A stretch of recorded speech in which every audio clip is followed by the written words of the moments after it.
pour ça que... Bonsoir à toutes et à tous. C'est vraiment super chouette de votre part d'être venu. On est très heureux de recevoir Anne, donc Anne Savelli, je dis pour l'enregistrement officiel, à la librairie Caribde. Ça fait super longtemps que je voulais inviter Anne, mais j'étais jamais dans la bonne librairie pour le faire. Ah, oui. Et là, enfin, c'est possible. Voilà. Donc, on va parler quand même un peu de tout ton travail, ce qu'on disait dans les échanges qu'on a eu pour préparer ce soir. Pour moi, c'est vraiment un travail qui forme un tout. En fait, alors c'est une impression de lectrice, peut-être plus même que de libraire, parce que quand on s'est rencontrés, moi j'étais juste une lectrice en fait, et un peu blogueuse quoi. Bah Voilà. oui, on s'est rencontrés comme ça. Hein. Voilà. Ouais. Mais j'ai l'impression comme si c'était un grand manuscrit avec des passages qui prenaient différentes formes. Ouais, t'as raison. Et donc après, voilà, je sais pas si c'est... est-ce que ça correspond à quelque chose pour toi? Ah oui, oui. D'ailleurs, je te l'ai dit par mail, c'est vraiment Ouais. exactement ça, quoi. Dans mon esprit, tout ce que j'écris, enfin, tout est lié. Du coup, j'ai essayé de trouver des extraits pour le prouver, là, ce soir. Et à chaque fois, même ça me surprend moi-même, quoi, tu vois. Quand je relis des choses que j'ai pas lues depuis longtemps, Et mettre les connexions. oui, ouais. Et c'est pour ça aussi que quand les éditions de l'Attente ont accepté d'utiliser mon arbre de mots-clés, là, qui est comme ça, pour la couve, ça a été très important pour moi et très fort, quoi, parce que précisément, je dessine des choses comme ça de temps en temps. Pour l'anecdote, j'ai dessiné tous les personnages de la recherche, comme ça, avec tous les liens entre eux. À une époque, parce que ça correspond à ma façon de concevoir les choses en fait, en arborescence, en croissance constante comme ça. Et effectivement, pour moi, il n'y a pas un livre, puis un autre livre, puis un autre livre, il y a un ensemble, c'est-à-dire que j'ai plusieurs projets en tête en même temps, toujours. Ça fait longtemps que j'ai à peu près l'idée de ce que je vais écrire pendant 10 ans à peu près. C'est pas pour ça que je vais nécessairement toujours le faire, et il y en a que je vais abandonner en cours de route, ou il y a de nouvelles choses qui vont se produire. Oui, aussi. parce qu'il y a aussi des propositions des éditeurs. Mais c'est nécessairement lié, c'est-à-dire que ça m'arrive jamais de terminer un livre et de me dire ah bah là, je sais plus ce que je vais faire. Quoi. Vraiment, ça m'est jamais arrivé.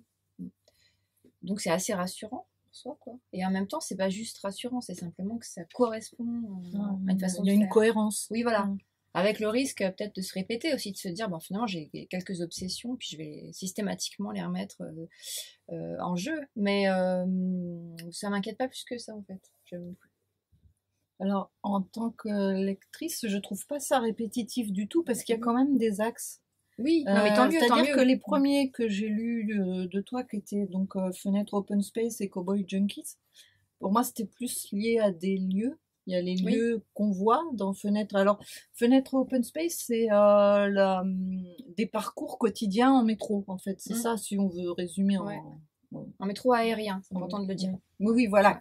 Et donc, en voyant les fenêtres. Oui. De la ligne 2, c'est ça? Et en regardant à travers les fenêtres du métro, les fenêtres des immeubles. Donc ça, voilà, c'était le... Et sinon, il y avait le Cowboy Junkies, donc qui était... qui évoquait un enregistrement, en fait. Oui, aussi. Ouais. Mais qui était quand même comme un lieu entendu, enfin, je sais pas bien le dire, mais... Cowboy Junkies, c'est un livre que j'ai écrit après Franck, qui est sorti après, en fait, qui est tiré donc d'un paragraphe de Franck, dans lequel j'écoute une cassette. Et c'est une cassette, ça signe l'époque. C'est une cassette audio sur un Walkman. Donc, la possibilité du Walkman, à la fin des années 80, permet d'écouter la musique en marche, en route, sur un trajet, tout comme pouvoir l'écouter chez soi. Et en fait, c'est vraiment cet objet qui fait le lien entre deux vies différentes. En fait, c'est un livre sur la double vie, quoi. Et disons, être un peu grossière, mais c'est un peu ça. Et du coup, nécessairement, cette double vie, elle est rattachée à deux lieux. Disons, un lieu immobile, qui serait Paris, dans lequel il y a un certain nombre d'endroits, il y a la Sorbonne, il y a une chambre de bonne, et tout ça. Et puis, un lieu dont on a la perception qu'à la dernière ligne, on comprend que on va dans des villes du Nord en prenant le train, mais c'est vraiment tout ce qu'on sait. Il faut attendre la dernière ligne pour comprendre où on va. Et vraiment, quoi. Et en fait, le temps de lecture correspond peu ou prou, autant d'écoute du disque des Cowboy Junkies sur lesquels j'ai fondé mon livre, quoi. Les Cowboy Junkies, c'est un groupe canadien, pour ceux qui connaissent pas, ils sont pas très connus en France, qui existe toujours, hein. C'est un groupe de frères et sœurs, en fait. Il y a une chanteuse, et puis il y a ses frères, et puis il y a le copain d'enfance qui est le bassiste. Et c'est un groupe que j'ai découvert grâce à un ami qui me l'a offert, hein, et qui se souvient plus d'ailleurs. Mais il me l'a offert, une cassette. Et cette cassette, en fait, c'est très mystérieuse parce que la pochette du disque, on les voyait très mal en photo. Et à l'époque, il n'y avait pas Internet, donc on ne pouvait pas taper Cowboy Junkie puis voir leur tête. Donc je ne connaissais pas le visage de ces gens. Je ne savais rien d'eux. Je savais juste que c'était un album enregistré en une nuit à Toronto dans une église, quoi. Et à partir de là, et alors après, j'ai plus jamais écouté Cowboy Junkie. Donc quand j'ai fait mon livre, évidemment, depuis les possibilités d'avoir des infos s'étaient développées. Et j'ai découvert qu'en fait, c'est l'album culte, hein, des gens qui aiment les Cowboy Junkies. Et ma chanson la plus importante de l'album est aussi la chanson culte des fans absolus. Donc c'est très drôle, quoi, parce que précisément, je suis complètement hors communauté des gens qui écoutent les Cowboy Junkies. Et pour autant, il y a eu quelque chose qui s'est comme ça fédéré, quoi. C'est un livre, moi, que j'avais lu, pourtant j'avais Internet et tout, mais j'avais lu d'abord, avant d'écouter, je connaissais pas ce groupe. Ouais. Et en fait, moi, j'ai eu une lecture assez décalée parce que j'imaginais un groupe de rock. Oui, et donc, pour moi, c'était un enregistrement très rock. Ouais. Alors que c'est très, très... J'imaginais vaguement des Who quelque part, enfin, quelque chose comme ça. Et ça m'a beaucoup amusé. Et c'était vachement intéressant de les écouter après. Et de relire des passages ensuite. Et en fait, je pense que là, c'est mon cas à cause de mon inculture musicale, mais je crois que c'est dans chacun de tes livres, tu fais bien bosser ton lecteur, en fait. Oui. Donc, je sais pas si tu as quelque chose à dire là-dessus. En fait, je pense qu'effectivement, je suis pas toujours très tendre avec mon lecteur. C'est pas une question d'être tendre ou pas, c'est que du coup, chacun avec mon lecteur. Non, sa lecture. Mais l'idée, c'est vraiment d'octroyer un maximum de liberté au lecteur, quoi. De pas nécessairement le corseter pour qu'il aille exactement où je veux, moi, et donc lui laisser des espaces de liberté. Et du coup, y a des choses à interpréter. Enfin, Cowboy Junkie, c'est l'écoute d'un disque qui crée des images mentales, quoi. Un peu ça. Donc nécessairement, mes images mentales à moi sont pas les mêmes que les images mentales du lecteur, mais se dire que j'écoute en boucle un morceau et que ça me crée du fantasme sur une vie ou que ça me crée des images mentales, je pense que c'est des choses que vraiment tout le monde peut comprendre. Enfin, je sais que j'en ai parlé par exemple à des ados, tu vois, des collèges et tout ça, et je voyais les têtes qui se hochaient, on comprend ce genre de choses. Ce genre de choses, ouais. Et c'est un disque hypnotique, hein, c'est un disque très très lent, qui était donc exactement à l'inverse que j'écoutais, parce que j'écoutais du punk, donc bon. Et justement, ça m'a déroutée à l'époque, décalée, et du coup je me le suis approprié. Et l'idée, ce serait peut-être ça, pour répondre à ta question, ce serait peut-être d'espérer que le lecteur va s'approprier ce que je mets dans mes livres, quoi. Voilà. Et en faire sa lecture. Ouais, et en faire ce qu'il veut. C'est pour ça que très souvent, on peut rentrer dans mes livres comme on veut. Alors moi, j'ai vraiment un ordre, hein, très précis, hein, de A à Z. Hein. Mais je propose au lecteur de rentrer comme il veut. Donc du coup, de pas nécessairement tout lire, ou tu vois. Ou de lire, dans des à l'envers. Différentes, ouais. D'aller... Ouais. Alors, toujours dans la partie de mes lectures décalées, moi j'ai lu, alors que tu avais dû m'en parler pourtant, toute la partie de À même la peau, donc, qui est le livre le plus récent, aux éditions publi.net. Toute la partie qui correspond à des photos. Tu racontes les photos. Avec une femme qui pose, et en fait, jusqu'à une page où c'est clairement dit que c'est pas elle, je croyais qu'il s'agissait de Marilyn. Ah, pas du tout. Est-ce que tu peux nous parler de la femme de la photo, des photos, du livre? En fait, j'ai découvert a posteriori que j'avais fait un cycle sur la photographie. Mais bon, parce que tu sais, comme il y a un cycle sur les lieux, un cycle sur les décors, bon, un cycle sur la photo. Parce que dans le décor de la guerre, la séance photo est très importante pour moi, elle est très présente. Dans À même la peau, donc, on ne sait pas de qui il s'agit. Il s'agit d'une femme qui est prise en photo par un homme, et ça donne un livre où toutes les photos sont des photos de cette femme, prises par cet homme. Et le livre, je l'ai appelé Elle, la lettre L. Voilà. Et donc, elle n'est pas nommée, il n'est pas nommé. Les lieux, en revanche, sont très précis. Par contre, les lieux sont Paris, nommés. il y a New York, Il y a Jamaïque, il y a aussi Los Angeles. voilà, Los Angeles. Donc, c'est des lieux. Et ça a vraiment été une question. Alors, là, pour te répondre précisément sur le lieu, qui a été vraiment, je me souviendrai toujours, sauf si je perds la mémoire, du moment où j'ai décidé de nommer les lieux ou pas, parce que je savais pas ce que j'allais faire, et j'étais en résidence avec la compagnie de danse Pièces Détachées dans le Jura, et alors eux ils passaient leur journée à travailler sur la première partie, donc qui s'appelle maintenant Tout contre, tandis que moi j'écrivais la seconde, hein, qui s'appelle maintenant En pièces. Et je ne savais pas si j'allais nommer les lieux dans lesquels les photos sont prises, sachant que c'est des photos de studio, donc il n'y a pas du tout de ville en arrière-plan, quoi. Est-ce que ça apportait quelque chose de nommer les lieux? Il y a juste une tour Eiffel à un moment. Oui, c'est vrai. Mais qu'est-ce que ça apportait de nommer les lieux à ce moment-là? Est-ce qu'il fallait le faire? Est-ce que j'allais pas réduire ce que j'étais en train de dire si je nommais des lieux? Est-ce que au contraire, alors est-ce que donc réduire les photos à un côté anecdotique, tu vois? Oh bah ça se passe en Jamaïque, bah ça se passe à Los Angeles, tout ça. Ou alors les réduire à une sorte de part d'exotisme. Et au contraire, est-ce que ma description allait pas être trop abstraite, hein, si je nommais pas les lieux, vu que déjà je nommais pas les gens?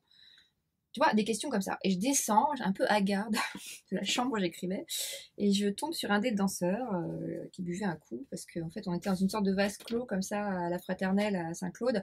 Au fait, vous avez des chambres sur les côtés, et puis au milieu, quand il fait beau, il y a une sorte de terrasse, et puis on peut manger là ou boire un verre. Et donc, il était là, et tout ça, et puis je lui explique mon problème, le pauvre, tu vois, il tombe sur moi, voilà. Je lui dis, mais qu'est-ce que je fais? Et je sais pas ce qu'il m'a répondu. Et ça m'a décidé à nommer les lieux. Et du coup, on se raccroche comme ça à des... Alors que c'est des photos qui sont très abstraites, quand même, noir et blanc, elles sont géométriques, enfin... On se raccroche à ça, et puis des toutes petites choses que j'ai mises pour... en contrepoint. En contrepoint, pour humaniser un peu tout ça, parce que c'est des photos... Alors, pour te répondre, c'est une femme très belle, très dans le contrôle de soi et de son corps, qui est face à un photographe qu'elle connaît très bien, qui est aussi très beau et très dans le contrôle. Et donc ils sont tous les deux en quête d'une sorte de perfection comme ça, artistique. Dans quelle mesure ce rapport-là, il est pas dans de la concurrence, dans de la prise de pouvoir, dans quelle mesure il est équilibré, dans quelle mesure finalement c'est pas lui qui va gagner, enfin tu vois, etc. Sachant que elle, sa seule arme, son seul outil, c'est son corps, tandis que lui, il a l'appareil photo. Est-ce qu'ils sont vraiment à égalité? Voilà. Et pour arriver à humaniser ça, j'ai mis des petites choses enfantines qui sont pas du tout dans les photos. C'est-à-dire, je fais une comparaison avec une autruche, je fais une comparaison avec une grenouille. Il y a une panthère aussi à un moment. Ouais, il y a des animaux comme ça. Et du coup, ça me permet de faire avancer le texte. Pas simplement avec une description abstraite de photographie que le pauvre lecteur ne peut pas voir. Donc, un peu oui, mais en même temps, c'est ça, parce que chacun se fait ses photos. C'est ça, et donc c'est à nouveau se faire des images mentales. Alors, je veux bien, puisqu'on parle d'Amem Lapo, que tu nous racontes un peu la rencontre avec la compagnie de danse, et que tu nous lises un petit extrait. D'accord. Si alors au départ, la rencontre, elle s'est faite de façon totalement impromptue pour moi. J'étais aux Petites Fugues à Besançon, donc c'est un festival de littérature, pour Décor Lafayette. Et donc je parle de Décor Lafayette sur scène. Et dans la salle, il y avait Caroline Grosjean, donc la chorégraphe de Pièces Détachées, qui avait envie de monter une pièce chorégraphique avec un un acteur, c'est pas mal, c'est joli. Avec un auteur. Et qui pensait pas à moi, qu'elle connaissait pas. Elle avait pensé à un autre auteur qui était là ce jour-là. Et puis, je sais pas, ma façon de parler de mon livre lui plaît. Alors, elle me dit rien. Elle achète Cowboy Junkie, parce que Cowboy Junkie, c'est son livre préféré, maintenant, je le sais. Elle achète mon livre, et puis, quelques mois après, elle m'envoie un message, quoi. Et alors moi, je suis pas du tout spécialiste de la danse, etc. Donc j'ai pas contrairement à la littérature où je peux avoir des points d'accroche, quoi. J'ai été lectrice de manuscrits, j'ai fait les études de lettres. Bon, il y a plein de choses comme ça où j'ai des repères, quoi. Il me semble en tout cas. Alors, la danse, par contre, c'est comme la musique, quoi. C'est des terrains sur lesquels s'aventurer. Et on se rencontre et on s'entend tout de suite très très bien. Et je dis tout de suite oui, en sachant pas si c'est des bons danseurs, pas des bons danseurs, ce qu'ils font. Et ce qui était passionnant, c'est que tout le monde dans la compagnie habite une ville différente en France. Donc Caroline elle habite à Marseille, la compagnie est à Besançon, la danseuse habite à Paris, le musicien guitariste est à Clermont-Ferrand, il y a un des danseurs qui est en Alsace, enfin tout le monde. Donc il fallait réussir à se réunir tous ensemble dans une ville. C'était jamais la même ville. Ça a été Belfort, ça a été Besançon. Bon. Le Jura, comme je le disais. Et ça a été une de mes vraiment grandes expériences. Enfin, maintenant, a posteriori, je me dis ça, et surtout qu'on va retravailler ensemble, donc je vois bien. Ça a été, tu vois, se mettre en vase clos, quoi, artistiquement, comme ça, pendant une semaine. C'était absolument luxueux, quoi. Voilà. La première fois ayant été dédiée uniquement au fait de m'intégrer dans la troupe. C'est quand même magique. Elle a tout fait pendant une semaine pour que je me sente bien avec les autres. Donc on a fait des courses, on a habité ensemble, on a été à la piscine parce que je vais nager. Donc voilà. Alors moi j'ai horreur d'aller nager avec d'autres gens et je me disais en plus avec des danseurs qui doivent être super bien à l'aise dans leur corps. Ça va être terrible.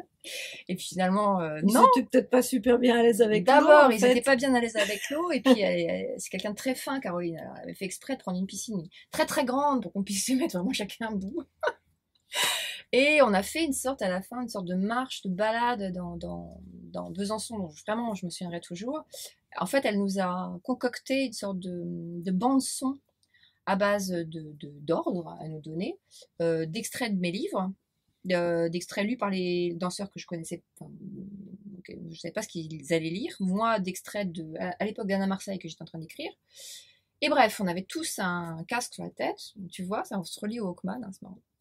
Et on est tous partis dans Besançon avec notre casque, et donc synchronisés, et donc fallait qu'on fasse ce qu'elle nous disait. Et donc finalement, je faisais partie de la chorégraphie. Alors, fallait pas faire grand écart, fallait simplement se tourner, et ça, je me suis dit, mais c'est absolument merveilleux, c'est formidable, quoi. Voilà, donc ça s'est passé comme ça. Après, elle m'a passé commande. Elle m'a dit qu'elle faisait un diptyque. Elle m'a dit donc qu'elle voulait 2 textes différents, de nature différente, écrits différemment, avec un thème. Enfin, en fait, elle m'a dit des choses que j'ai oubliées complètement sur le thème. Mais par contre, je me suis souvenue de ça. Que les 2 textes devraient être différents. Très différents, voilà. Dans la forme, dans les points de vue. Ouais, et moi j'avais l'idée de ce qui est devenu en pièce depuis un bon moment. J'avais envie d'écrire ça, mais je pensais que ce serait un texte très court, je voyais pas ce que j'allais en faire. Et la première partie, j'avais en fait écrit le début pour la revue de Pierre Ménard d'ici là, qui était une revue thématique chez Publinet, et dont le thème là était lié à une citation de Rimbaud sur le désir, quoi, sur le corps amoureux. Donc je suis partie de ce texte-là. Et après, en fait, je l'ai développé. Plus je l'ai développé, plus il s'est mis à subir l'influence des danseurs, en fait. Tandis que la deuxième partie, elle est restée liée à la photographie et à la relation modèle-photographe. Et donc, elle n'est pas directement influencée par le travail que j'ai fait avec eux. Et je veux bien si tu veux. Ouais. Bien alors, qu'est-ce que je lis? Alors, je me demandais quoi lire pour Même la peau. Oui. Parce qu'en fait, je ne sais pas si c'est un livre que vous connaissez déjà un peu ou pas. Donc je vais peut-être lire le début en fait, tout simplement, de la première partie. Faisons sobre et efficace. Donc la première partie s'appelle Tout contre. Et je vais vous lire, en fait il y a plusieurs sortes de passages comme ça. Donc si je le lis, il faut que je le lise jusqu'au bout quand même. Hein. Donc ça fait 3 pages quoi. Ça va? Même pas peur? Même pas peur, ok. Allons-y. Un peu quand même. Caille, caille, caille. D'ici là, il y aura eu ce corps-ci, ce corps-là, ce corps approché, revêtu, supposé, approché, donc embrassé et serré, supposé, donc pas le temps de le voir, de le laisser venir que déjà enserré, donc entrelacer les doigts, le manteau, les vêtements qui encombrent et protègent font ce corps approché, le détour, le cerne, danse et pris comme tel, et pourtant inconnu, ce corps-ci, ce corps-là, et la peau, donc peau que ne connaissent pas, ce corps-ci, ce corps-là, ne connaîtront jamais, ou peut-être bientôt, très très bientôt peut-être. Comment est-elle? La peau. Entrelacer les doigts parce que se séparer à un très petit instant, un seul de ces instants à cet instant précis, parce que se délaisser un seul petit instant, il n'en est pas question à cet instant de pause, suspension dans l'espace. Ce corps-ci, ce corps-là change de position, enserré autrement à cet instant précis, et cerné par la foule qui, elle, ne veut rien que de l'air, ne veut rien de serré. Les 2 corps, à l'instant entrelacés, se tiennent donc, seraient prêts de tomber si la foule ne les tenait ensemble. Tout un chacun se presse, se comprime, s'entraîne, tandis que les vêtements épaississent et inventent des courbes et des creux que les deux corps serrés ne font que supposer, donc, tandis que des manteaux, des pulls sous les manteaux, des écharpes, des bonnets, ce corps-ci, ce corps-là voit surgir des cheveux, une bouche et des doigts enlacés, hésitants, hésitants et sûrs d'eux. Ce corps-ci, ce corps-là ne pense qu'à s'approcher, s'approcher, s'approcher, laisser l'air pour les autres, leur laisser tout l'espace. Et tandis que la foule espère la station, veut quitter le tunnel, dans la foule qui se fend, dans ce corps tendu que la foule fait naître pour créer le mouvement vers la porte de sortie, ce corps-ci, ce corps-là, bouche et cheveux mêlés, anticipe déjà toute séparation. Voici la porte ouverte sur le quai, dont la foule, il y a foule sur le quai, dont la foule se presse pour entrer dans le wagon, quand la foule du wagon s'échappe vers le quai, donc, et la foule du quai entraîne ce corps-ci, quand ce corps-là y reste, dans le grand corps compact de la foule du wagon qui suffoque sans air, dans ce grand corps compact, ce corps-ci, son manteau et ses pulls et son sac, ce corps-ci se détache et fuit, pour que ce corps-là, pris au corps, pris dans le corps des foules, ne s'en démêle pas, il vaut mieux trancher net, ne s'en déprenne pas, donc, reste seul et sans air. Tandis que ce corps-ci, seul et sans air de même, s'en va sans souvenir dans un autre wagon. Voilà, ça commence comme ça. Et en fait, avais déjà écrit cette partie-là quand les danseurs ont dansé. Ouais. Et est-ce que tu as modifié des choses en fonction de leur chorégraphie? Alors, pas sur cette partie-là. Est-ce qu'ils faisaient une chorégraphie avec des parts d'improvisation? Oui. Alors, au départ, en plus, c'est très très bizarre, parce que la première fois qu'on a fait quelque chose, c'était dans un théâtre qui s'appelle l'Étoile du Nord, et c'était le jour des attentats de Charlie. On était programmés pour en fait passer, c'était... Les compagnies de danse venaient montrer des travaux en cours. Et puis on en était vraiment au tout début. Moi, je lisais sur scène, alors que je ne le fais plus du tout. Les danseurs improvisaient, le guitariste aussi, voilà. Et donc c'était hyper dur. On était programmé 2 soirs de suite. Et donc le deuxième soir, j'ai lu un texte à propos de ce qui s'était passé avant ce texte-là, parce que au départ, je me disais, mais c'est impossible que je lise ça, quoi. Que je lise ça sur une sorte de désir ténu, un truc hyper fragile et tout. Qu'est-ce que je vais lire ça après? Donc ça a commencé assez durement, quoi, notre histoire. Et puis après, en fait, au fur et à mesure du texte, qui est assez court, hein, donc il y a plusieurs épisodes comme ça, de ce corps-ci, ce corps-là, dont on ne sait jamais si c'est 2 hommes, 2 femmes, un homme et une femme. Et en fait, ça a subi l'influence évidemment du travail des danseurs, parce qu'en fait, pour incarner les 2 corps, ils sont 3, déjà, 2 hommes et une femme, et 2 hommes qui se ressemblent assez, en fait, physiquement. Donc moi, ça m'a enchantée, franchement. Cette idée qu'ils étaient 3, tout ça, ça m'a beaucoup plu. Mais au fur et à mesure, évidemment, en fait, de les voir travailler sur scène et comment ils s'enroulent entre eux et tout ça, ça a joué. Et alors, ce qui a joué, ça n'avait pas joué dans mon texte, mais quand je lis le texte, j'y pense, c'est que eux-mêmes, ils se sont appropriés des petits fragments. Par exemple, comment est-elle la peau? Ça, les danseurs, ça leur a énormément parlé, quoi. Comment est-elle la peau? C'est vraiment un truc. Voilà. Et ça, maintenant, c'est dit sur scène. Il y a une bande sonore, tu vois. Voilà, une bande son. Pour la première partie. La deuxième partie, c'est les danseurs qui disent mon texte. Ils le disent par cœur. Et là, j'avoue que je biche. Alors, ils en disent que des petits mots, ils le disent pas en entier. Mais alors, moi, que des gens, ils le disent par cœur, ils le traduisent en anglais, ils le chantent, ils font plein de trucs avec. Et j'ai adoré, quoi. Voilà. Mais il y avait une histoire de confiance, quoi, évidemment, quoi, parce que surtout pour la deuxième partie, qui est un truc très personnel, que je pensais pas publier, tout ça, fallait vraiment que j'ai confiance en eux, quoi, pour que ça fonctionne. Est-ce que tu as retravaillé le rythme en fonction de ce qu'ils ont fait, ou c'est eux qui se sont adaptés au rythme de l'écriture? Le rythme de la façon dont je le lis, là, et la façon dont c'est écrit, il était déjà là. Ouais. D'accord. Ouais. Simplement, c'était intéressant parce que donc c'est un rythme extrêmement régulier pour la première partie. C'est pas du tout la même écriture pour la deuxième. Ils ont beaucoup plus de mal avec la deuxième. En fait, la première pour eux c'était vachement simple, je crois. Tu vois. Avec la deuxième, c'est plus narratif. En plus, il y a des paliers, c'est-à-dire il y a 2 strates en fait dans la deuxième partie. Donc il y a une strate de description de photos et une strate autobiographique. Où je parle du fait d'écrire sur ce livre, quoi.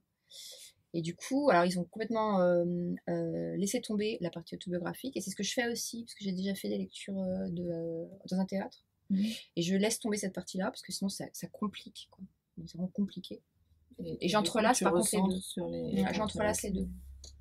En fait, en gros, disons que la première partie, a pour thème, pour sujet, deux personnes ou deux corps qui cherchent un équilibre entre eux, à la fois dans la fusion et dans la séparation.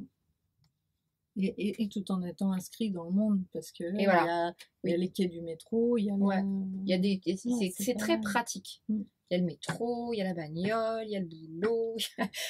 C'est très pratique et en même temps, ça reste abstrait parce que précisément, ils sont pas décrits. On ne sait pas qui c'est. Ils sont peut-être vieux, ils sont peut-être jeunes, ils sont peut-être noirs, ils sont peut-être blancs. On ne sait pas. Voilà. Et alors, ça, du coup, on sent qu'il y a une influence quand on voit bien à la fin. Mais quand même, dans la deuxième partie, le modèle, la femme, elle a été danseuse. Et je le dis. Donc, ça rattache quand même. C'est une danse. Oui, c'est une danseuse quand même. Ouais. Alors en fait, je sais pas, pour toi, quand les choses ont été écrites, tout en était de Décor daguerre, mais moi, quand je l'ai relu là pour préparer la rencontre, comme j'avais revu des films de Varda, Oui. je me suis fait un peu plaisir en préparant aussi, quoi. Du coup, ces passages-là, très sensuels, entre les deux corps, mais où en même temps, on voit pas forcément qui est quoi, qui fait quoi, ça m'a vraiment fait penser à quelques passages très précis du documentaire Le Documenteur. Ah, c'est mon préféré en plus. Et où il y a ça, quand on voit des moments des corps, si on voit un peu leur visage, mais on ne sait pas forcément qui ils sont dans ces moments-là. Avec, par ailleurs, dans le film Le Documenteur, des choses très quotidiennes, très concrètes, de la clé qui tourne pas facilement dans la serrure, l'enfant qui a du mal à ouvrir quand il revient de l'école, s'il est tout seul et tout. Est-ce que toi, tu y avais pensé ou est-ce que c'est moi qui a fait un lien artificiel, enfin en dehors? Non, j'y ai pas pensé, mais c'est sûr que le documentaire, c'est mon film préféré de Varda, donc même si je l'ai pas vu 50 fois et tout ça, c'est plus proche de moi, je pense. Et donc je suis pas étonnée, quoi. Mais non, mais alors là, ce serait vraiment sous-jacent parce que, en fait, donc, Décor daguerre, je l'ai écrit en 2013, à même la peau, je l'ai plutôt écrit en 2015. Donc, ouais, il y a 2 ans qui les séparent. Et évidemment qu'il y a un lien, parce que, comme je te disais, en fait, Décor daguerre, ça a l'air de parler de cinéma, puis ça parle quand même aussi de photographie. Surtout que rien que dans le titre, il y a déjà daguerre, quoi. Et c'est voilà, une exploration de ce que c'est que la fixité et le mouvement, quoi. C'est-à-dire comment la photographie, ça peut te figer aussi. À un moment donné. À un moment donné, ouais. Te figer vraiment dans ce que tu es, quoi. Simplement parce que... Alors, pour te répondre là-dessus, j'ai plutôt pensé à un film que j'aime pas forcément beaucoup de Varda, qu'elle a fait sur Jane Birkin, ça s'appelle Jane B. Oui. Mais au tout début, elle la filme en train d'arriver au café où elles ont rendez-vous. Elle lui demande de regarder dans le viseur, quoi. Et Jane Birkin, ça la gêne. Et c'est super violent comme elle lui demande ça, Barda, quoi. Ah bon, ça te gêne, mais pourtant tu es actrice, donc normalement tu dois avoir l'habitude, quoi, voilà. Et alors ce passage-là, pour moi, il est vraiment fort, quoi, parce que c'est très remuant, assez violent, quoi. Tout comme pour moi, une séance photo peut être violente. Et c'est quand même dingue, parce que je continue là avec mon projet sur Marilyn Monroe et la photographie. Alors là, pour le coup, je prends la femme la plus photographiée du XXe siècle. Je prends quelqu'un d'extrêmement exhibitionniste, enfin, exprès en fait, tu vois, pour pousser jusqu'au bout, quoi. Mais c'est vrai que dans même la peau, j'aurais pu prendre des photos plus facile à décrire parce que avec des accessoires, tu vois, avec un décor justement, avec un décor, alors que là les fonds j'ai sont vraiment pris les plus abstraites sans m'en rendre compte, en fait, sans faire exprès. Ça me correspond un peu, c'est-à-dire par exemple ça me rappelle un truc, je pensais pas du tout parler de ça, mais quand j'écoutais Cowboy Junkie, que j'avais 20 ans, j'écoutais aussi Birthday Party, qui était le premier groupe de Nick, et j'avais trouvé un disque 33 tours, j'ai acheté chez New Rose, tout ça. De mon 6e étage, là, j'écoutais ça. Et quand même, Birthday Party, c'est quand même bien pas facile à écouter, quoi. C'est assez expérimental et tout. Et en fait, donc j'avais et lu comme ça une chanson préférée, quoi, tu vois, parce qu'il fallait bien se raccrocher à quelque chose, quoi. C'était assez ardu à écouter. Et en fait, quelqu'un qui aime beaucoup la musique et tout m'a dit un jour, mais ça c'est la photo la plus dure à entendre, quoi. C'est la plus bizarre, la plus, tu vois, la plus dissonante. Donc je me dis que je dois être un peu naturellement portée vers ce qui est pas facile d'accroche et que c'est un peu voulu parce que ça provoque de l'écriture, en fait. Tandis que quand les choses sont données d'elles-mêmes, quand tu vois tout, quand tu sais tout, quand on te donne tout, t'as pas besoin d'aller utiliser l'écriture, tu vois, pour en faire quelque chose, parce que c'est déjà là. Ouais, c'est déjà là. Et est-ce que c'est aussi pour ça, enfin, que, par exemple, dans Décor daguerre, mais c'est le cas dans tes autres livres, il y a toujours des imbrications de niveaux différents. Comme là, il y a dans Décor daguerre, donc, il y a en encadré ce qui correspondait Ouais, c'est le terrain de jeu. Au terrain de jeu, qui était l'écriture pendant une résidence au centre Cerise. Ouais, bah c'est a posteriori déjà que je me suis aperçue que je mettais des strates de temps dans mes livres, souvent. Par exemple, dans Fenêtre, il y a un frottement entre 98 et 2001. Alors, on est qu'à 3 ans d'écart, c'est pas beaucoup. Après, dans Franck, c'est années 80, années 2000. Donc, ça devient plus large. Là, c'est années 70, années 2010. Donc, on s'éloigne encore. Donc, ouais, il y a l'idée qu'écrire sur le lieu, c'est aussi écrire sur le temps, quoi, nécessairement, quoi, oui. Après, pourquoi j'imbrique les trucs comme ça? C'est vraiment un côté peut-être sale gosse, quoi, d'aller faire des expérimentations.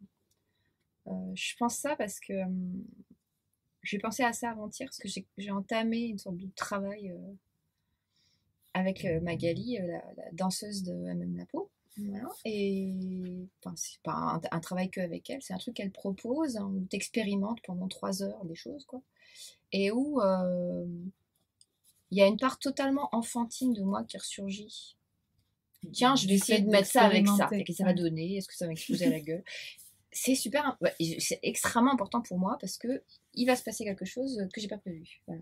Donc ça va se frotter, ça va peut-être faire des étincelles. J'en ai besoin. J'ai besoin que ce soit pas trop huilé, quoi. Voilà, alors, je sais que c'est mal. Je sais qu'il faut pas le faire, je sais que je n'arrive pas à trouver d'éditeur comme ça. Ce serait mal. Parce que depuis la nuit des temps, on me dit ah, tu vas perdre ton lecteur. Bon, voilà. Ouais, mais le lecteur, il a peut-être aussi envie de. Bah, moi, je pense. Ça. Mais alors, il a envie du jeu au milieu. Alors, du coup, c'est pour ça que le Marilyn, il est chronologique. Mais alors, vraiment, tu vas perdre du 45, tu vas en 62 et tu vas pas t'amuser à aller en arrière et en avant. Non, non, non. C'est super. Mais, et puis, celui d'après, alors là, il est minuté. Donc, c'est 1440 minutes, puis ça va être dans l'ordre. Mais évidemment qu'à partir de là, où je mets une contrainte, mais alors on peut plus figer.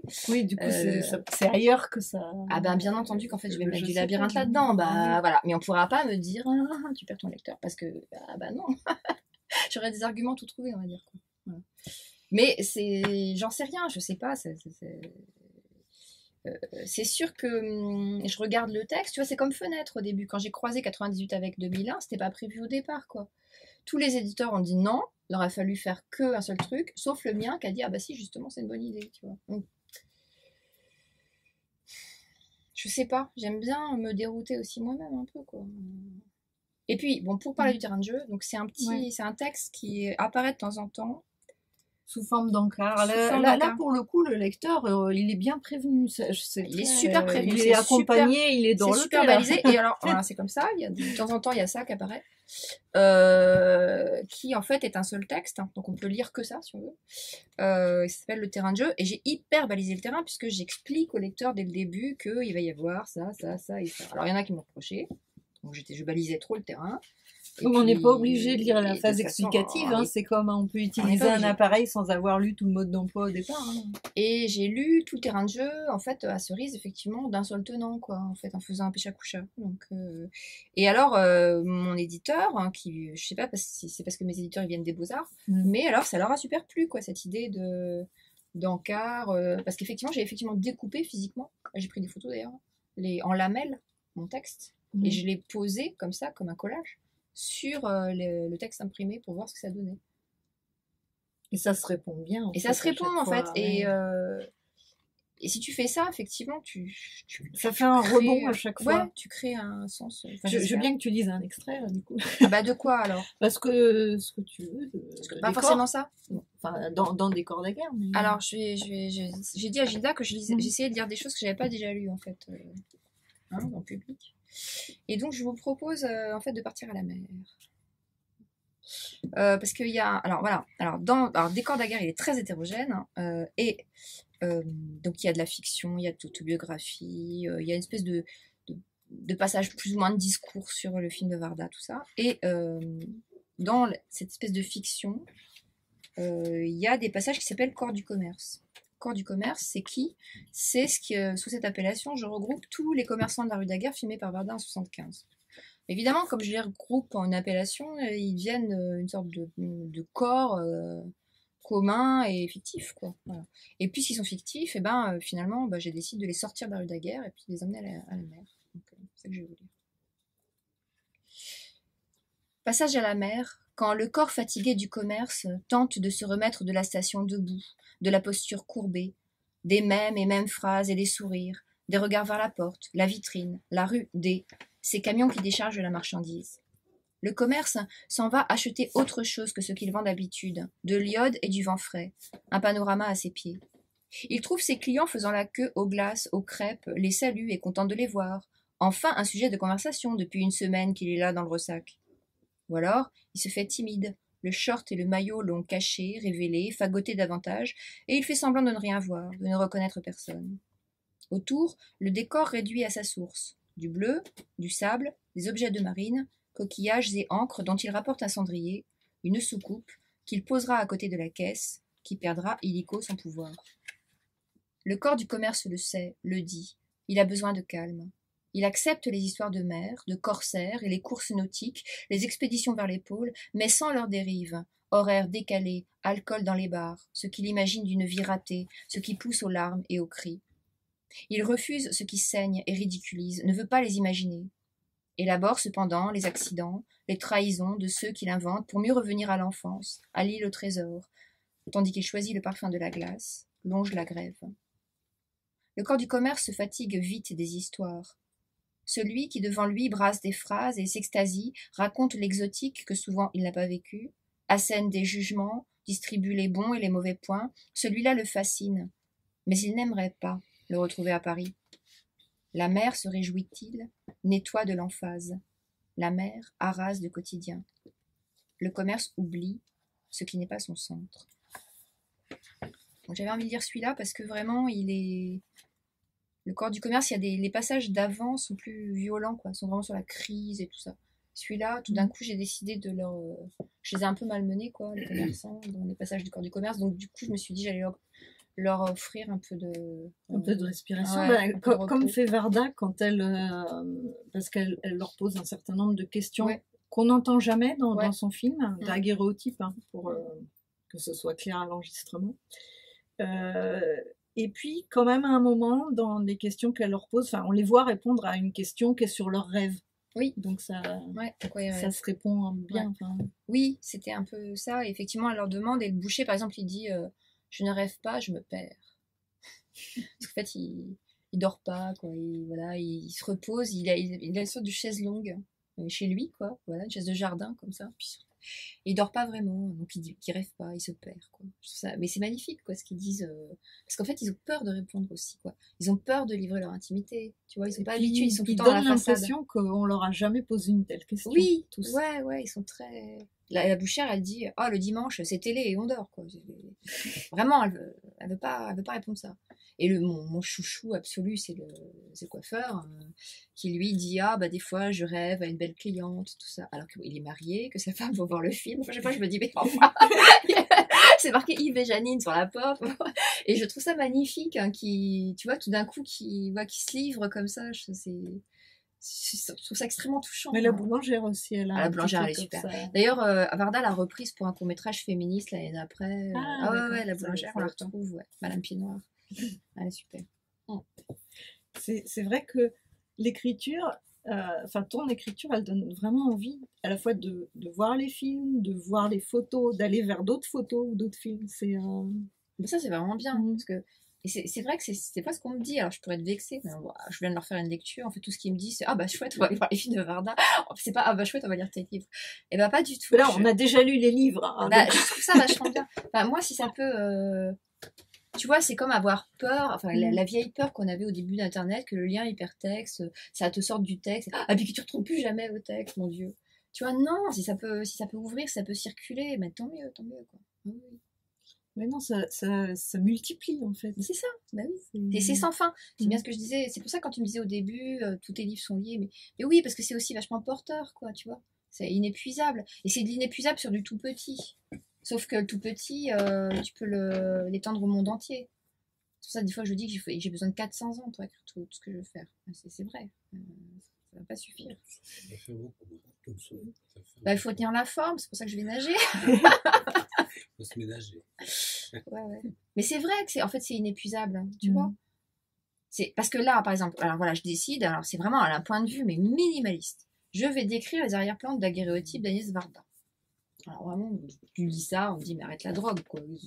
C'est pas un livre. Et en fait, évidemment que si tu fais ça, tu t'intéresses à l'année 75 en elle-même, tu t'intéresses à tous les autres films de Varda, tu t'intéresses à la photo. Varda, son premier métier. Varda était photographe. Elle était photographe. D'ailleurs, son premier métier, j'ai découvert après l'écriture de ce livre, c'était photographe aux Galeries Lafayette, quand même fort. Photographier le Père Noël avec les enfants à Noël. C'était son tout premier métier. Donc ça, je savais pas. Hein. Alors, je dis ça parce que j'ai écrit un autre livre qui s'appelle Décor Lafayette. Mais c'est merveilleux. Et en fait, c'est merveilleux tout le temps. Tu es tout le temps en train de tomber sur des trucs comme ça. Tu vois. Tout se relie tout le temps et te pousse en avant. Ça t'enferme pas. Au contraire, ça t'ouvre. Quoi. Oui, ça démultiplie. On peut peut-être parler un peu de Décor Lafayette, même si il est malheureusement pas là. Oui. C'est un livre qu'on aime vraiment. Ben, peut-être qu'un jour il va ressurgir. C'est sûr. Décor Lafayette, c'est un livre que j'ai écrit en 2011, quand j'étais en résidence à la bibliothèque de Montreuil. Donc, une fois par semaine, j'allais au grand magasin pour écrire mon livre, et puis le reste du temps, j'étais enfermée dans le sous-sol de la bibliothèque avec les araignées et les livres, et j'écrivais ce livre-là. Et donc, Décor Lafayette, ça fait partie du même cycle que Décor Daguerre, parce que c'est un cycle sur le décor, on prend 3, le dernier étant pas un livre, mais un ensemble. Et Décor Lafayette, c'est le premier. Et ça raconte, alors c'est une fiction, mais enfin un peu bizarre. C'est à la fois l'histoire d'une femme qui remonte la rue Lafayette, du dernier numéro au premier, en disant à un homme au passage, je vais au grand magasin, histoire de s'inscrire dans cette tête à lui. Et en même temps, est-ce qu'elle y va vraiment? Eh ben, à ce moment-là. Et la remontée, d'abord elle bifurque, finalement elle va à Gare du Nord, enfin elle passe pas nécessairement par la ligne droite. Et puis l'homme, c'est pas un seul homme, puis des fois c'est une femme, enfin bon, tout ça c'est des hommes et les femmes du désir. Quoi. Elle est dans le désir et dans un désir vital, dans un désir impalpable, pas forcément dans un désir érotique, quoi. Enfin, si, mais au sens fort. Pas forcément dans un désir sexuel, on va dire, quoi. Et pendant ce temps-là, il se passe 10 milliards de choses dans les rayons du grand magasin, c'est bien normal, hein. Et au point que c'est pas du tout un grand magasin réaliste, c'est un grand magasin où j'ai utilisé tout ce que le grand magasin pouvait me proposer, c'est-à-dire l'histoire des grands magasins qui commence au XVIIIe siècle au Palais Royal, un documentaire de William Klein où on voit Simone Signoret qui en 64 au printemps qui interroge des femmes et pourquoi elle va au grand magasin, parce que c'est le meilleur endroit qu'ils trouvent pour interroger des femmes différentes les unes des autres, parce que elle se dit si on va devant les écoles on n'aura que des mamans, enfin, tu vois, elle veut un panel comme ça de femmes socialement différentes, d'âge différents. Donc elle va là. Et en plus, il faut dire qu'à l'époque, les magasins comme les Galeries Lafayette, c'est pas ce que c'est devenu maintenant. C'est-à-dire qu'on voit d'ailleurs dans le documentaire, les gens vont là-bas pour acheter leurs serpillères, leurs produits d'entretien. C'est un magasin, quoi. C'est ça, et c'est ce que j'ai découvert en écrivant le livre. C'est-à-dire que ça a changé dans les années 70, quand les hypermarchés sont arrivés, qu'ils ont pris le marché, et donc il a fallu qu'ils se recentrent sur le luxe. Et donc il y a ça, il y a une part de délire pur et simple, parce qu'il y a des géantes dans le grand magasin, mais ça vient pas de nulle part, puisque en même temps que les grands magasins sont apparus les monstres de foire, c'est-à-dire au XVIIIe siècle au Palais Royal, on exposait des boutiques sous les arcades, mais on exposait aussi l'homme le plus gros du monde, la femme la plus grande, tout ça. Donc je suis partie de ces éléments-là pour du coup mettre plein de... Et les gens trop grands, ou trop ceci, ou trop cela, c'est aussi un truc qui revient dans le livre. Donc voilà, et du coup, de temps en temps, on est au rayon chaussures, de temps en temps, on est... Et j'ai essayé d'explorer tout, c'est-à-dire même les toilettes, quoi. C'est quoi les WC d'un grand magasin, quoi. Et au printemps, c'est délirant. C'est-à-dire collection de papier toilette de différentes couleurs. Je sais pas combien ça coûte d'aller pisser au printemps, mais enfin, tout ça est complètement... C'est un autre monde. Et en même temps, ce qui est génial, c'est que dans ce monde-là archi-formaté, il y a des espaces de liberté. Et par exemple, la librairie des Galeries Lafayette, il n'y a plus de musique, c'est au dernier étage, les gens n'y vont pas tellement. Et finalement, si vous vous asseyez et que vous voulez glander pendant très longtemps, personne ne vous demande rien. Donc finalement, et pareil au rayon chaussures. Je suis restée assise à absolument pas acheter les chaussures pendant longtemps, avec mon petit carnet. Il n'y avait pas de paranoïa, tu vois. Alors, c'était en 2011, je sais pas maintenant. Oui, ça a pu changer compte tenu de... Mais ça m'a beaucoup amusée parce que du coup, je me suis approprié le lieu. Enfin, c'est chez moi, c'est ma maison. Alors que alors que c'est intimidant, alors qu'on se dit, ah, mes chaussures, elles sont pas nickel, tout ça. Enfin, on a l'impression qu'on va être jugé, quoi. Et du coup, on a à la fois cette femme qui marche vers une sorte de désir, qui pourrait être un désir consumériste, hein. Et puis un nombre de femmes incalculables qui rentrent dans ces grands magasins et qui sont en général en crise d'angoisse, et qui pensent résoudre la question en achetant des choses. Et en fait, le grand magasin, c'est aussi une caisse de résonance des angoisses. Donc, l'escalator, par exemple, c'est un lieu extrêmement flippant, quoi, où on se demande si on va pas sauter, quoi. Bon, des choses comme ça, qui en fait, qui jalonnent de texte sans forcément le dire. Là, je le dis de façon un peu crue, c'est pas dit comme ça. Dans le texte, c'est plus ténu. En fait. C'est plus ténu, oui. Mais là, c'est quand même voilà, un peu ça. On raccourcit parce que... Bah oui, j'ai fait un peu à l'âge. Il y a une voleuse aussi, une géante. Oui, alors la voleuse, je me suis carrément vraiment inspirée d'une vraie voleuse qui m'a volé toutes mes affaires à Barcelone. Je me suis dit, bon alors là pour le coup, je vais la transformer en personnage parce qu'au moins ça me servira à quelque chose, donc c'est vraiment ça. Et la géante, donc elle vient, donc, je te disais, du XVIIIe siècle, c'était Mademoiselle Lapierre. Mademoiselle Lapierre qui faisait 2 mètres, quoi, et qui, alors dans mon texte, elle est maltraitée, tout ça. Si tu regardes les gravures du 18e, elle est super apprêtée. C'est pas du tout la même histoire. Donc elle est vraiment fictive. Mais enfin, les géants, c'est un truc qui revient, qui est dans Île-Ronde. Enfin, bon, on peut peut-être parler de Île-Ronde, ouais. Du géant de Île-Ronde. Oui. Bah, effectivement, dans Île-Ronde. Alors, Île-Ronde, ça fait partie d'une espèce de 3e décor qui s'appelle pas un décor, qui s'appelle Dita Kepler et qui est pas un livre, hein, mais qui est une myriade de choses. Il y a du texte codé par Joachim Séné sur Romunet à la rubrique 666. On n'a pas fait exprès. Il y a un compte Twitter ouvert par Pierre Ménard, et que après j'ai réutilisé. Il y a un livre numérique qui s'appelle Anna Marseille. Et il y a ce livre-là, Île-Ronde, quoi. Il y a plein de petites choses. Il y a des lectures que j'ai faites au 104. Et il y a un monsieur dans l'assistance qui s'en souvient. T'es un des seuls à avoir vécu ça. Où je faisais des textes, enfin je lisais des trucs une seule fois, one shot. Puis après c'était fini. Il fallait être là ce jour-là. Enfin bon, voilà. Il y a des textes cachés dans les sites des autres gens. Enfin, bon. En fait, c'est Alexandre Civico, donc, qui était mon éditeur chez Inculte pour Décolle Lafayette, qui me disait, bah, c'est ton laboratoire un peu. Mais c'est vrai. Il y a un petit côté comme ça. Et donc, Dita Kepler, c'est pas un personnage, c'est un avatar. Donc, c'est mon avatar sur Second Life. Et du coup, je m'en sers pas sur Second Life, mais j'utilise ces potentialités virtuelles pour la mettre dans le réel. C'est-à-dire, elle peut planer, voler, elle peut traverser les murs, enfin, plus ça va, plus elle sait faire de choses. C'est vraiment la super-héroïne, hein. Elle peut se scinder en deux, elle peut faire tout ce que je peux pas faire. Et pour autant, elle est très mal parce qu'elle sait pas si elle est humaine et donc elle sait pas si elle peut communiquer ou pas avec les êtres humains. Enfin, tout ça est beaucoup plus compliqué que ça en a l'air pour elle, quoi. Elle est assez flottante souvent. Oui, elle est très indécise. On ne sait pas si elle n'arrive pas à parler. Ouais, elle est très... Ouais, c'est ma part d'inquiétude aussi, quoi, de certaine façon. Et donc dans Île-Ronde, alors Île-Ronde, c'est un texte qui vient d'une collection qui est autour d'un lac à côté de Nantes, qui s'appelle le lac de Grandlieu, qui est une collection dans laquelle il y a un livre de Sylvain Coher, il y a Delphine Bretéché, il y a Hélène Gaudy, il y a Virginie Gauthier, il y aura Emmanuel Pagano, il y aura François Bon à la fin, voilà, tous ces gens-là. Et notre mission, c'est d'écrire sur le lac de Grandlieu, qui est un lac très difficile d'accès, très secret. Et moi, j'ai décidé d'utiliser une des 2 légendes de l'île, alors pas du tout la plus connue, parce que je me suis dit que d'autres auteurs allaient s'en emparer, et c'est le cas, Sylvain Coher et Hélène Gaudy en parlent, qui est une légende de ville engloutie, tout ça. Et moi, j'ai pris une légende qui fait une ligne, dans laquelle on dit que dans le lac, il y a une île ronde, que dans cette île ronde, il y a un puits, que dans le puits, il y a un géant, qui ne peut pas sortir parce qu'il y a une pierre au-dessus de sa tête, que seule une jeune fille, en passant le bras par un trou de la pierre pour faire comme une clé et une serrure, peut le délivrer, mais qu'elle n'arrive jamais. Donc il se met en colère, donc ça crée des tempêtes. Et c'est tout.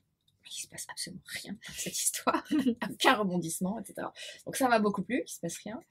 Et donc j'ai décidé que Dita Kepler, je la fais tomber puisqu'elle vole. Hein. Donc elle tombe littéralement Sur dans l'île, enfin à ce voilà, à ce point précis, elle se sépare en deux, et donc elle incarne régulièrement à la fois la jeune fille et le géant. Donc déjà, il faut accepter cette idée. Et donc je vais vous lire le monologue du géant. C'est pas mon texte, ça, si, le mien, celui-là. Non, ça, c'est le mien. Ça, c'est le tien, et moi, le mien, il est là. Parce que j'ai la petite marque. Ah. Bon, c'est des collectors, hein, c'est là, autant vous dire. Alors, dans le puits, monologue du géant. Jeune fille, tu ne réponds pas, j'en profite pour te dire. Tu sais, on m'enferme. On m'a enfermée. Ce n'est pas de mon fait si on m'a enfermée, c'est mon corps qui. Mon corps prend trop de place, il faut le réduire, il faut le contenir, m'a dit le juge. J'étais là, au palais des juges, je voyais défiler les portes, greffe, salle d'audience, tribunal civil, je me suis perdue, je suis tombée sur cabinet du juge d'instruction, cabinet du président, chambre du conseil, cabinet du juge d'instance, je suis passée, repassée devant la salle d'audience, mais elle était fermée, je me suis baissée tant que j'ai pu, j'ai regardé par le trou de la serrure, il y avait du soleil dans la salle, des bancs de bois. Je me suis dit, tu ne tiendras jamais là-dedans, mon gars. La salle était fermée de toute façon. C'est une salle classée, paraît-il. Quand personne ne me parle, il se trouve que j'entends quand même. J'ai de nouveau longé les couloirs, essayé d'ouvrir les portes, toutes closes, toutes à double tour, toutes avec interdiction. La dernière, très large, la seule large de ma hauteur à moi, de géant, la seule qui pouvait me laisser un peu de champ, était indiquée, tout en haut à droite, reprenant ces lettres carrées dorées, les mêmes que celles qui indiquent la chambre du conseil et le cabinet du président, étaient donc dites WC. J'ai remercié, mais je n'avais pas besoin, non. Ce que je voulais, c'était sortir, quitter les lieux, juste avant d'y être enfermée. On a pris la pierre et on l'a posée sur ma tête. La pierre la plus lourde du monde. Je me suis retrouvée dans le puits sans savoir comment. Les couloirs peut-être et les portes fermées m'avaient filé le vertige? Je ne sais pas. Je n'ai jamais pu faire la jonction entre le tribunal et le puits. Ce puits qui est un gouffre. Et je suis là, avec cette pierre sur la tête. Qui dira depuis combien de temps? C'est ton corps trop lourd, m'a-t-on dit. Ton corps qui est trop grand, il est frais, on ne peut le contenir. On ne peut pas faire de toi un objet de curiosité non plus. Tu comprends, ce n'est pas possible. Un monstre de foire, tu t'y vois? On n'est plus autant reculé des frics. Tout cela n'est pas digne, n'est pas noble. Tu es mieux sous ta pierre, c'est le juge qui parlait. Le patron du cirque, les voisins et le journaliste opinaient du chef, comme on dit. Depuis, je passe sans cesse, chaque jour, chaque nuit, en esprit, des couloirs du tribunal au puits qui me contient à peine, esquisse une géométrie à partir de souvenirs de portes, de lettres, carrés dorés qui, pour tout un chacun, font lever la tête, tandis que je baisse les yeux. Ce sont moins les formes que les matériaux qui me reviennent. Le bois, le revêtement capitonné, et encore le velours qui cache la salle d'audience. Je suis sûre que tu comprends ça. Après le couloir, tout au fond du puits, un labyrinthe mou. Autant dire l'enfer. Après, il y a les photos aussi de... Oui, il y a des photos qui ont été prises et par moi et par Arnaud Delacote. Donc pareil, c'est un peu comme la couve, ça me fait vraiment plaisir que les éditeurs me suivent là-dessus parce que je suis pas photographe, quoi. Et donc qu'on prenne mes photos et qu'on les imprime, ça m'amuse, quoi. Et en fait aussi c'est pareil, je suis toujours persuadée que je suis pas capable d'écrire des dialogues, donc j'en ai mis exprès, tu vois. Comme je pensais que je pouvais pas écrire sur la musique, donc j'ai écrit Cowboy Junkie. Je fais toujours ça en fait. Je vais toujours aller chercher ce que je pense que je sais pas faire, qui me fait peur, etc. Je suis persuadée que je peux pas écrire pour le théâtre, donc forcément. Tu vas finir par écrire une pièce. Voilà. Pareil, quand la photographie, tu vois, j'ai pas de. J'ai lu plein de bouquins, tout ça. Il y a toujours quelque chose qui me résiste, quoi. Donc, mais c'est bien qu'il y ait quelque chose qui résiste. Moi, je trouve que c'est bien de ne pas avoir l'impression que tu as la main sur tout, quoi. Que tu as la main sur. Tout comme pour moi, c'est très important de ne pas aller faire du discours sur les choses, tu vois. C'est pour ça que, par exemple, dans Île Ronde, il y a un personnage dont j'ai pas parlé, qui est un aviateur, parce qu'en fait, tout simplement, au-dessus du lac, il y a beaucoup d'avions qui passent. C'est un lieu très calme, très beau, tout ça, mais il y a des avions tout le temps. Donc j'ai mis un personnage d'aviateur, et cet aviateur n'est pas seulement un aviateur, c'est un guide touristique. Il emmène les gens dans son petit avion, et c'est un personnage qui est en pur surplomb tout le temps, et donc qui surplombe Dita Kepler, et qui la surplombe aussi comme une sorte de surmoi, là, qui voilà, va lui dire qu'elle n'est pas assez bien, quoi. Et donc, qui est dans le discours. C'est un personnage que j'aime pas, parce qu'il est dans le discours. Et ben, dans mon Marilyn, il y a aussi un guide, tu vois. Donc, ouais, il y a quelque chose qui me travaille aussi sur le discours, sur le fait de faire du discours. Et sur quelqu'un qui est à l'écart, enfin, à l'écart, non, c'est pas le mot. Qui a une distance par rapport à ce qui se passe, en fait. Ouais, et ça m'intéresse aussi. Un surplomb, ouais. qui est en commentaire de ce qui se passe. Ouais, parce que je sais que quand j'ai commencé vraiment à vouloir écrire, je me suis dit, bon, ce que je voudrais arriver à faire, c'est à la fois me sentir au cœur de la matière, quoi, au cœur du vivant, au cœur de ce qui serait le plus essentiel pour nous, et qui est innommable, qu'on ne peut pas nommer ça, quoi. Et qui serait de l'ordre, ah bah tu vas mourir dans 5 minutes, c'est quoi la vie, en fait, c'était quoi, c'était quoi, là, c'était quoi même tes perceptions sensibles, quoi, d'être vivant. Et ça contienne aussi sa propre distance. Pour ne pas être dans l'étouffement ou dans la panique. Enfin... Ouais, il y a ça. Il y a aussi l'idée que sinon, on me retrouvait dans juste un truc un peu de trip, quoi. Tu vois. Voilà. Et peut-être grandiloquent. Tu vois. Et la peur comme ça une sorte de débordement qui me conviendrait pas. Donc, arriver à être à la fois au cœur et en dehors, en même temps. Mais en même temps, vraiment. Donc, c'est à la fois pas possible, mais c'est quand même ce que j'essaye de faire, en fait. C'est ça qui est intéressant. J'ai bien un petit extrait de Marilyn. Ah bon, alors je saoule tout le monde sur Facebook depuis 2 ans avec les photos de Marilyn. Parce que donc, je fais un livre sur Marilyn Monroe et la photographie. Et c'est pas un essai, c'est donc... Il y a une part de fiction. Puisque précisément, nous sommes dans une exposition de photographie sur Marilyn Monroe, sauf qu'on ne sait pas vraiment si c'est une exposition de photos, si c'est de l'art contemporain ou si c'est la fête foraine. Ouais. Et il y a 2 personnes qui parlent, un guide et un spectateur ou une spectatrice. Et dans le passage que je vais vous lire, en fait, le guide ce guide, parce que quand même on va le suivre sur 400 pages. Donc, et donc on peut imaginer que l'exposition va prendre des heures. Alors, c'est une exposition totalitaire, franchement. On n'a pas le droit de sortir, on n'a pas le droit de faire les choses dans l'ordre qu'on veut, on n'a pas le droit de prendre de photos, on est filmé en permanence. Tout ça, on le sait depuis le départ. Il faut signer un papier pour entrer en disant qu'on accepte tout ça. Et donc, on suit un guide et on n'a pas le droit de ne pas le suivre. Et ce guide-là, évidemment qu'il a une parole officielle, quoi. Mais on peut imaginer que l'exposition, ça fait des heures qu'on est là, quoi. Parce qu'on va de 45 à 62, et que là, on est en 62 et j'en suis à 400 pages. Donc, j'en ai dit des trucs. Et donc, on peut imaginer qu'ils sont peut-être là depuis très très très longtemps, qu'ils n'en peuvent plus, qu'ils ont besoin de, je sais pas, de manger, de dormir, d'aller pisser. Enfin, bon, voilà, ils sont fatigués d'entendre ce mec. Et lui-même, il n'arrive pas à tenir la distance. Donc, il n'est pas tout le temps, en fait, en train de faire du discours. Il y a des moments où il craque, et donc il y a des moments où il ne s'exprime pas de la même façon. Et là, c'est le cas. Alors, il s'exprime franchement comme moi, pour le coup. Et j'ai découvert à ma grande surprise, parce que je cherchais des extraits que j'allais lire, je voulais pas lire la même chose que la Maison de la Poésie. Dans cet extrait-là, je me souvenais pas, mais en fait, il va prendre la parole, il va à la place de Marilyn. Il y a un moment, il va... Marilyn, ce sera lui. Ce sera lui. Alors, on est en 56, et on est avec Milton Green. Hein, donc, alors chaque fois, chaque salle de l'exposition correspond à une séance photographique avec un photographe particulier. Il y en a plein. Un des personnages les plus importants dans l'histoire de Marilyn et la photographie, c'est Milton Green. Donc Milton Green, c'était, alors pour vous situer un peu, c'était un photographe de mode, plutôt, très chic. Ils se rencontrent tous les deux, ils ont la petite fin de vingtaine, ils sont d'ailleurs très étonnés par leur jeunesse réciproque, et ils s'entendent tout de suite extrêmement bien. Et tout de suite, il la photographie différemment. Il la photographie avec des jupes longues, la photographie sans décolleté, etc. Et ça lui plaît beaucoup. Et ils vont décider de s'associer secrètement pour monter une maison de production. Comme ça, elle, ça lui permet de quitter la Fox et de faire ses propres films et d'imposer le metteur en scène, d'imposer d'arrêter de jouer des blondes idiotes et tout ça. Donc c'est vraiment quelqu'un qui, à un moment, au milieu des années 50, a vraiment beaucoup d'importance pour elle, quoi.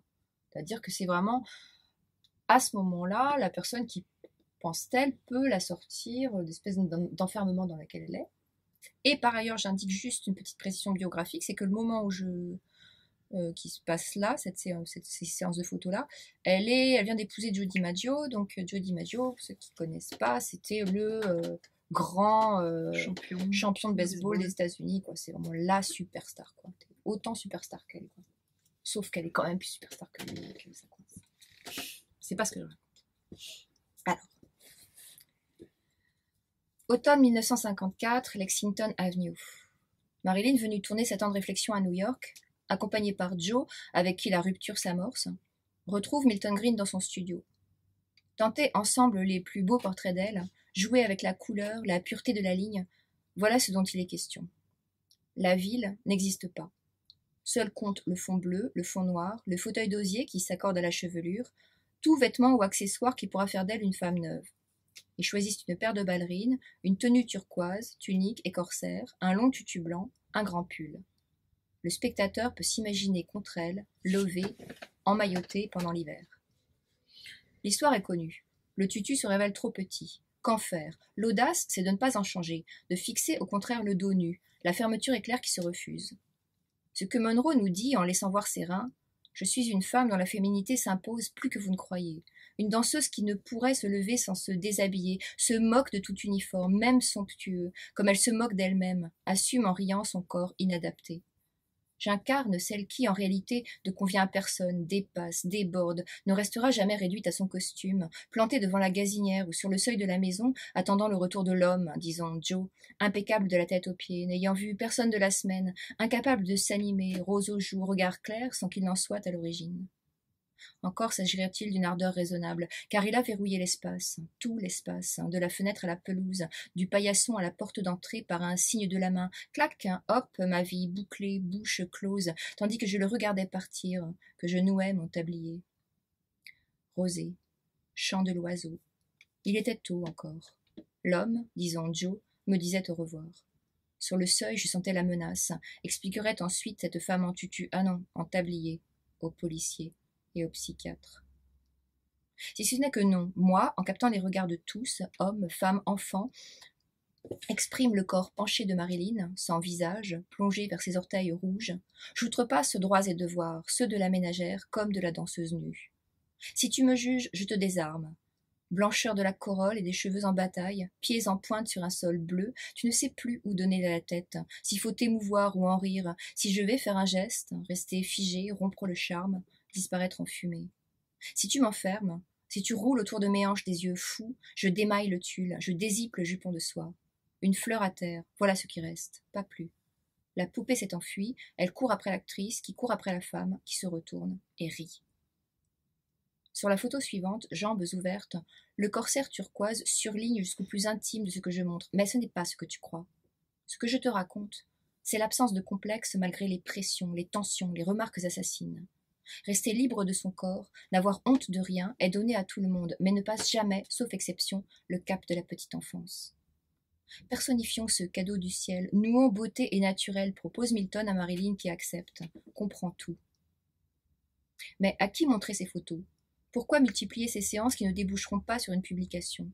Est-ce pour être... qu'est-ce que je raconte j'ai fait Est-ce pour partager une même vision seulement?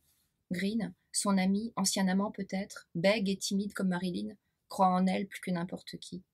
En cette période de conflit avec la Fox, il fait plus que monter avec elle en cachette une société de production. Il la subventionne, l'entretient, s'endette, hypothèque sa maison, lui paye une suite à l'Astoria, des vêtements, ses séances de psychanalyse. Voilà un bon calcul, raisonnable, tout le monde en convient. S'ils veulent convaincre, elle doit, quoi qu'il arrive, conserver son statut de star. Il faut de la fourrure, de la robe fourreau comme si de rien n'était, comme si en elle rien n'avait évolué. Il faut se concentrer, se préparer à frapper, à surprendre son monde. Green n'est pas un profiteur, n'a jamais monnayé les milliers de photos prises. C'est un explorateur plutôt. Leur séance, une manière de construire ensemble, de se fortifier, Et puis, qui saura dire l'intensité de ces heures? Voilà, ma petite Je séance. crois qu'on va finir là parce que c'est trop beau. Il y aura des photos Ah, dans le merci. livre de Non. Merci beaucoup. Non, il n'y aura que la photo de Kouf, je sais ce que c'est, qu'on verra bien s'il y a un On va mettre éditeur. une photo ou deux. Non, Comme justement, ça, je pour, ne veux pas qu'on les voit. non, une quinzaine. On sent déjà la pression éditoriale. Alors, j'ai mis sur Facebook une suite de photos oui. de Milton Green tout à l'heure en disant je vais parler d'une des photos, là, si vous venez, vous savez laquelle.